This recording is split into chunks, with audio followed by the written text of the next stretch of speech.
C'est pour ça que l'art contemporain est nommé aujourd'hui art conceptuel. C'est du concept, c'est de la créativité de l'esprit. Ce n'est plus de l'art au sens classique où nous l'avons entendu, à savoir l'expression d'une beauté au sens strict du terme. Quelque chose qui transcende, quelque chose qui sublime, qui est passé par l'esprit et qui a même du sens par l'élan vital. Là, le sens, il faut le guérir. Et il faut demander à l'auteur, quand il est en vie, le sésame qui nous permettra de comprendre la totalité de son œuvre. C'est ça, c'est tout. Et comprendre là, c'est faire un travail de reconstitution de l'esprit. C'est ça qui change tout aussi. Alors, vous l'avez compris, on a fait un grand voyage, si vous analysez tout ça. Vous avez compris qu'on est parti de l'Antiquité, comme le bon grec, je ne dis pas qu'on a le pied dans les tombes, mais en Provence aussi, quand même souvent, on s'assoit sur le rocher, un peu à l'ombre, nous c'est plutôt les pins que les oliviers, et puis on regarde la mer. Et puis on est content de savoir cette beauté. Beauté entre guillemets, c'est-à-dire cette nature qui nous environne et qu'on aime à contempler. Puis on se rend compte que finalement, on est capable d'être créateur ou créatif. Et le fait d'être créateur, finalement, ça va nous permettre de sublimer tout ça. Et comme on va vouloir le sublimer, eh bien on va avoir l'impression, si on est fils de Dieu, qu'on est imprégné de ce sacré. Et qu'en quelque sorte, on doit rendre gloire à la nature en la sacralisant par l'homme.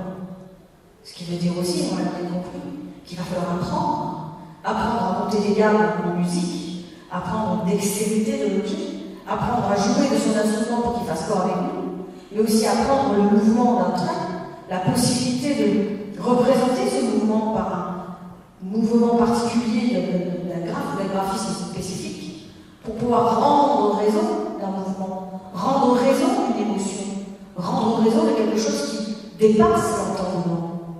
Et puis une fois qu'on a compris qu'il y a tout ça, il faut un talent, il faut du génie, il faut quelque chose qui dépasse tout. Et puis l'acte créateur, il est gratuit. C'est le don de l'artiste à la toile, ou le don de l'artiste à l'humanité si c'est de la musique. On va pas plus loin. Alors bien évidemment, quand on dépasse ce cadre-là, eh bien on peut faire de l'art pour de l'argent, mais c'est plus l'art pour l'art. On peut faire de l'art pour de la provocation. À ce moment-là, c'est plus de l'art. C'est vouloir, par un message codifié, montrer une certaine révolte à l'égard d'eux. Mais ce n'est pas en soi de l'art tel qu'on pourrait l'entendre. Ce qui fait que si on regarde depuis l'Antiquité, la notion de beauté a toujours évolué. La notion de beauté c'était lié à des espaces-temps particuliers. Et puis souvent, elle a été rattachée à notre éducation quasi judéo-chrétienne, j'ai envie de dire qu'on représentait l'homme avec la vue de l'homme dans son humanité. Dès lors qu'on a dit que Dieu est mort, dès lors qu'on a eu envie de changer de modèle, rappelez-vous les mouvements absurdes, que ce soit en peinture ou même en littérature, cette espèce d'égarement de la pensée, ça fait qu'à un moment donné, on repense le tout. Et là, qu'est-ce qu'on se dit? On cherche. Qu'est-ce que l'art, finalement? L'art, c'est une technique qui doit être dépassée. Sinon, ça n'est plus de la technique. Pour que ce soit beau, il faut que j'aille plus loin comme ça. Il faut que je projette dans l'œuvre quelque chose qui est propre. Sans que ce soit de l'ordre de mon goût, puisqu'on a dit que c'était universel et sans concept. Quelque chose que je ne pourrais donc pas justifier, mais qui va me toucher, m'émouvoir, m'arracher un mot d'admiration. Il faut qu'il y ait quelque chose qui me dépasse et qui me transcende. Il faut qu'il y ait la projection d'un idéal. Il faut que je regarde ce Dali ou ce Picasso en étant touché, ému, même si je ne vais pas plus loin dans la compréhension de l'œuvre. Parce que si la difficulté, c'est qu'à force de tout vouloir décomposer, on passe à côté du sens général de l'œuvre. Et le but, quand on entre dans un musée, c'est de se laisser porter aussi par la magie des lieux. Il faut déambuler. Et il faut s'arrêter à son rythme dans les œuvres. Et il faut faire taire aussi le monde dans lequel nous vivons pour sympathiser avec l'œuvre d'art et pour pouvoir la trouver belle et intelligente. Et puis surtout, on l'a bien compris, c'est la trace d'un homme, c'est la marque d'un temps. Ce qui fait que quand on y pense, on est obligé de penser à ce moment particulier où Nietzsche parle de l'art. Nietzsche nous dit que finalement, il faut commencer toujours sur un air de fête de l'art. Un air de fête parce que vous avez remarqué que le carnaval, les mouvements de masse, les mouvements où on passe justement dans le tripot, on va chanter un peu des chansons de guinguette, entre guillemets. Le fait de boire un coup, d'être dans une espèce d'ambiance particulière qui nous amène à autre chose. Parce qu'on est un peu festif, on est joyeux. Eh bien, on part sur un air de danse, pas ça, de Béjart. Et puis petit à petit, on va se déplacer et on va se rendre à Épidore. Et là, à Épidore, on va s'asseoir dans le théâtre. Et là, on va voir devant nous des hommes et des femmes déclamer des vers, dire des mots, avec du tremblement dans la voix, avec de l'émotion, avec toute la destinée de l'homme qui se joue, le pathétique, le tragique, toutes ces choses horribles. Et en même temps, l'héroïsme face à la mort, tout va être joué, tout va être animé. Et ce sera prodigieux. Parce que le monde terrestre dans lequel nous sommes va d'un coup être sublimé par l'art. N'oublions pas qu'on ne voit jamais leur visage, ils ont des masques devant nous. Des masques qui disent des expressions, alors que c'est la voix qui va donner l'intention. Et là, quand vous êtes baigné de cette ambiance particulière, quand vous écoutez les tremblements de voix, les sanglots, l'amour qui se dégage entre l'homme et la femme, la destinée tragique et particulière de telle ou telle famille, eh bien ça y est, vous y êtes, tout ce qui se joue, c'est la dimension de l'homme, humaine, purement humaine, trop humaine, ecce homo, nous dit Nietzsche. Et vous dépassez tout ça. Et quand vous dépassez tout ça, vous arrivez à quelque chose d'esthétisme. Le sol rencontre le ciel. Et à ce moment-là, vous êtes chez Apollo. Vous avez quitté Dionysos et la fête pour entrer dans la beauté sublime, harmonie des proportions, symbolisme des proportions, parce que vous êtes dans la beauté apollinienne. Ce qui fait que, vous l'avez compris, je vais conclure quasiment ici, je pense que je suis dans le délai.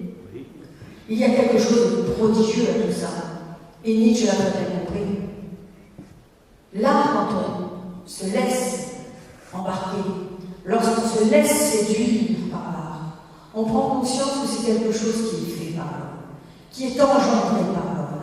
Parce que l'homme qui est dans l'art, c'est l'homme qui est capable de tragique. Mais attention, pas n'importe quel tragique. Vous savez que Nietzsche a eu une fascination absolue pour Wagner. Il voulait le rencontrer.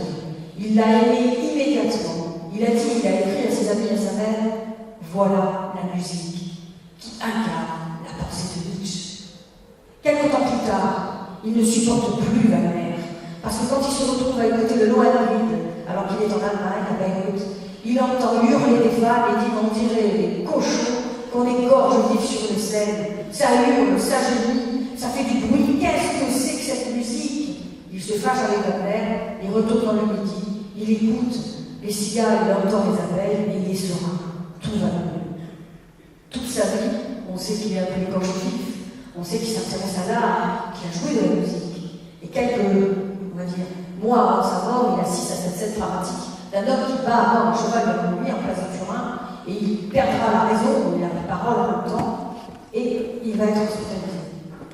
Avant de perdre la raison, il écrit à sa mère. Et il dit, maman, je suis heureux. Je viens enfin de trouver le musicien de ma philosophie. Celle qui est impliquée de tristesse, de passion, de jalousie, de joie, de passion ardente, c'est-à-dire de moments particuliers où c'est l'amour avec un grand A, c'est-à-dire celui qui sublime, pas l'amitié, hein, pas l'amitié sublimée, pas l'amour qui est passé, celui qui est passionnel, grand, génial, la rivalité entre les hommes, la mise à mort, la condamnation, tout ce qui fait vibrer l'homme dans ce monde, et les femmes aussi bien sûr, la beauté, la passion amoureuse aussi, l'esprit de conquête, il dit, c'est le Carmel de Bizet. Tout est dit, tout est joué, tout le drame de la vie humaine se joue. On a l'impression d'être dans un air de fête. On a l'impression que, voilà, il part quand même, il va se rapprocher, il va mourir, si ce n'est pas lui, c'est la bête. On sent le drame, mais c'est heureux. Quand elle chante, on parle de ces lignes, nous irons danser, vous vous rappelez de ça, c'est très joyeux, on entend les castagnettes, on se dit voilà, on ira boire, on ira danser, nous sommes heureux, nous sommes amoureux. Oui, mais il y a la tragique derrière. La jalousie masculine, la frivolité peut-être en amour parfois, puis l'attachement d'un autre côté, la notion de la séparation comme la Toscane et la Puccini. Et puis on se rend compte que finalement, Nietzsche a tout compris. Il dit que quel que soit l'air ou la chanson sur laquelle nous avons déroulé l'histoire de notre vie, il faudra toujours envisager sur un air joyeux le plus grand drame et le plus grand pathétique de notre vie, puisque finalement nous ne sortirons pas triomphants. Et par contre, nous pouvons faire, en mêlant la beauté de l'art à la beauté de l'artisanat, faire que notre vie, en quelque sorte, soit belle. Il faut nous appliquer à l'art moderne et à placer de la poésie dans nos gestes. Voilà ce que ça veut dire. Et à ce moment-là, tous les tragiques peuvent avoir lieu. Puisque sur l'instant, nous avons été vus dans le vécu absolu, nous avons été séduits par la vie, nous l'avons célébrée, nous l'avons tellement aimé finalement, nous l'avons supprimé dans l'art, et que malgré tout, ce grand projet qui fait que la beauté était à l'œuvre avec nous, eh bien c'est une beauté qui restera sans fin. Puisque quand vous regardez les photos des albums de famille, quand vous regardez dans votre mémoire les moments qui vous ont le plus ému, c'est toujours des moments où il y a un morceau de musique, c'est toujours des moments où il y a un tracé, c'est-à-dire soit un dessin, soit un petit mot laissé avec un mot d'amour à l'intérieur. Ça veut dire aussi qu'il y a quelque chose qui transcende l'existence, et c'est tout simplement le pathétique de l'existence lui-même. Mais il faudra chanter, il faudra danser. Je suis en grec et je pense en grec, me dit Nietzsche. C'est-à-dire qu'il faudra rester, et je vous souhaite de rester, comme disait déjà, des fous dansants.